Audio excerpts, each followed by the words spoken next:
সরকারকে আহ্বান জানাই অতি দ্রুত আপনি খুনি হাসিনা সহ সকল সন্ত্রাসীদেরকে বাংলাদেশে প্রেরণ করেন, অন্যথায় বাংলাদেশে কর্মরত সকল ভারতীয়দের ওয়ার্ক পারমিট বাতিল করতে হবে। আমাদের তৃতীয় দফা হচ্ছে, বাংলাদেশ তো একটা স্বাধীন রাষ্ট্র, এই স্বাধীনতার সার্বভৌমত্বের উপরে আঘাত হানে এমন কোন রাষ্ট্র, তার বিরুদ্ধে অবশ্যই আমাদেরকে ব্যবস্থা গ্রহণ করতে হবে, সে হোক ভারত কিংবা অন্য কোনো দেশ। আমরা স্পষ্ট করে বলে দেই, ভারত যদি এই সন্ত্রাসীদেরকে আশ্রয় দেয়, যার ফলে বাংলাদেশের স্বাধীনতা সার্বভৌমত্ব বিনষ্ট হওয়ার আশঙ্কা থাকে, আমরা বাংলাদেশ সরকারকে বলবো অতি দ্রুত ভারত যদি আপনাদেরকে সহযোগিতা না করে, তাহলে আপনি ভারতের বিরুদ্ধে আন্তর্জাতিক অপরাধে মামলা দায়ের করেন আন্তর্জাতিক আদালতে।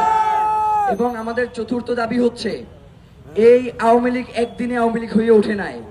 এই আওয়ামী লীগকে খুনি আওয়ামী লীগ স্বৈরাচার বানাইছে হচ্ছে এই দেশের আমলা এবং মিলিটারি ইন্টেলিজেন্স, সিভিল এবং মিলিটারি ইন্টেলিজেন্স, যার কারণে যে সকল আমলারা আওয়ামী লীগের দাসত্ব কায়েম করেছে এই দেশে, আওয়ামী লীগের মাধ্যমে তারা দিল্লির কাছে বাংলাদেশকে বর্গা দিয়েছে ইতিপূর্বে।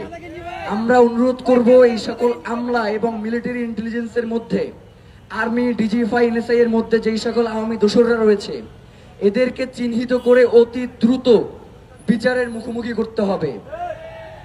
আপনারা ভাবেন একটা জিনিস, যে আওয়ামী সরকারের ডিজিএফআই এর প্রধান, ডিজিএফআই কি করে? বাংলাদেশের নিরাপত্তা নিশ্চিত করে। সেই ডিজিএফআই এর প্রধান গিয়ে ভারতে আশ্রয় নেয় এবং ভারত তাকে আশ্রয় দেয়। তাহলে বাংলাদেশের স্বাধীনতার সার্বভৌমত্ব কিভাবে রক্ষা হবে আপনাদের কাছে জানতে চাই।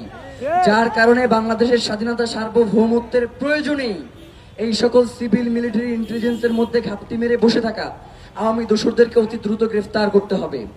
এই 4 দফা দাবি নিশ্চিত না করা পর্যন্ত, ইনসাফের এই লড়াই শেষ না হওয়া পর্যন্ত, স্বাধীনতার সার্বভৌমত্ব একটা স্থিতিশীল অবস্থায় না আসা পর্যন্ত আমাদের এই ইনসাফের লড়াই চলবে ইনশাআল্লাহ।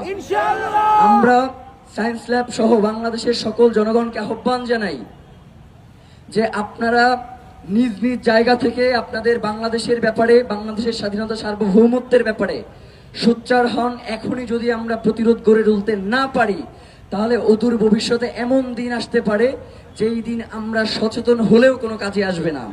যার কারণে আমাদের অতি দ্রুত বাংলাদেশের কারা শত্রু, বাংলাদেশের কারা মিত্র, এদেরকে চিহ্নিত করতে হবে এবং এদের বিরুদ্ধে এবং এদের পক্ষে যে অবস্থান, সেটা আমাদেরকে জানান দিতে হবে। শহীদ ওসমান হাদি একটা কথা বলে গিয়েছিলেন, আজকে আমরা হাড়ে হাড়ে টের পাচ্ছি